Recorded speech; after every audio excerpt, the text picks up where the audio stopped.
Insert table 1. Asa naman table 1 ninyo? Dira. I don't like your table 1.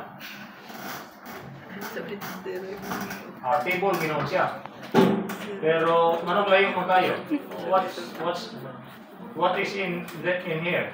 Diyan natin ni Bay, buhaya? Presidential age? No, do not present this age. Oh, come on. Less than 20. Organize. Greater than 20 plus.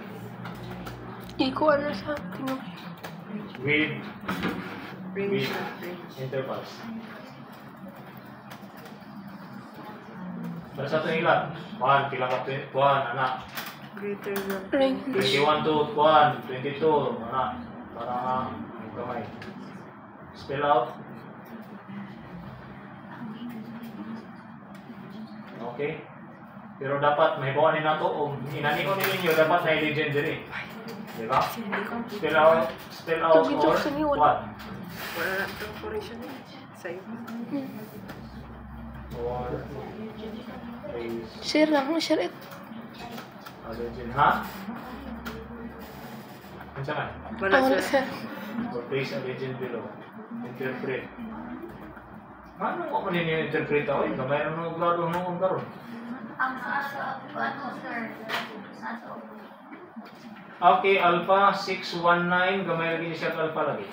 So why what do you think? Pero anyway, sige lang sa. Acceptable naman na siya gamay, pero mag-justify ka. Okay? Alpha are good. Uy, kadaghang red flag ba eh? Ano ba ni? Wala na mo magbasa itong kang. Ano? I suppose you will not be reporting this one. Matrix. Including this. Ikaw bandas. Wala din ninyo. Yun sa din ninyo. Nag-run-run ramo niya. Ako man inyo yung report. Wala sir, kailangan sa next na yun ko na mo pag-run kay usa na lang or duwang mo.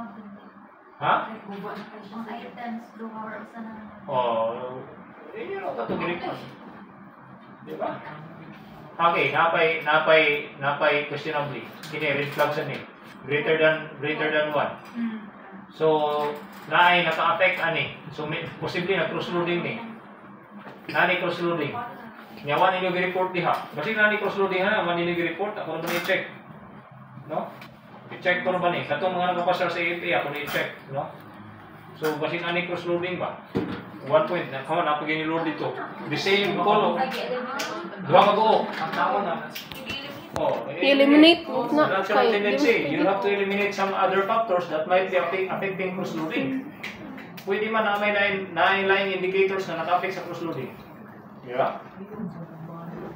Uy, murag tanaw na ko ni. I want a report from group 1 on this.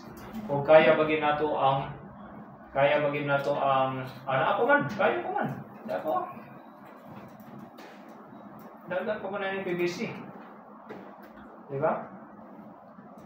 O kaya man nato ang exploratory factor analysis. Di ba? Kaya na pero kini mada. No?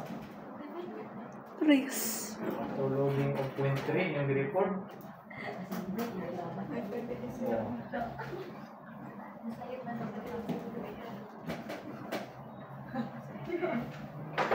effort ito, Ano ngayon ang mga Pearson correlation? Kung nag-Pearson correlation mo, ayun yung pasabot ka rin. One is a Pearson correlation. Pero there is a AFA, of course, it is not on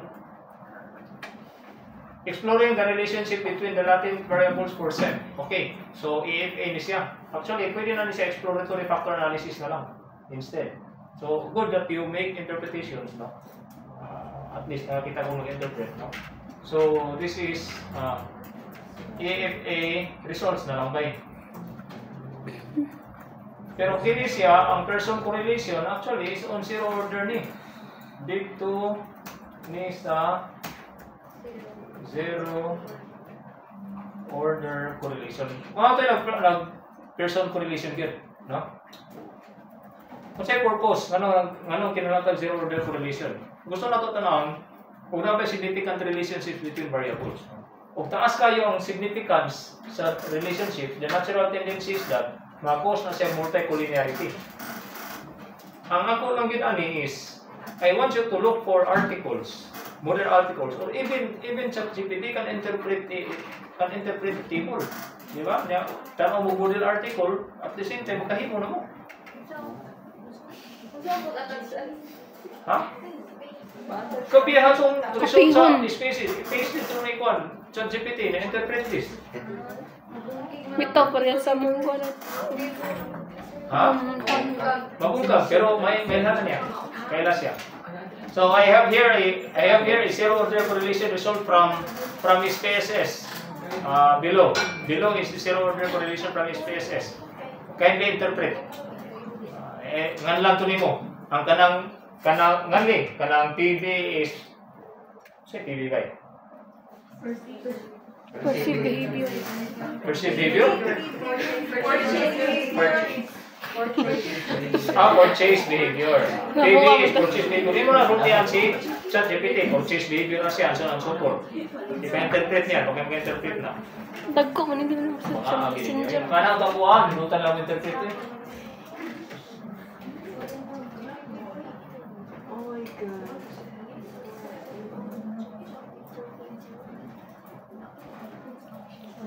Ay, no, di ay. Needed to be significant at 0.5 alpha. And then what then?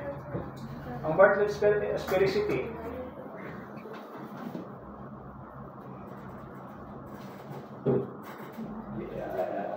I think you'll have to look for articles on interpreting this one.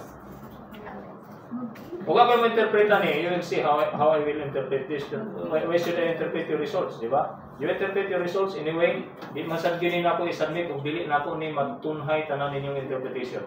I want you to do your part because this is your research, di ba? I want you to have ownership of your research before you leave research too. If yan is research too, mind me.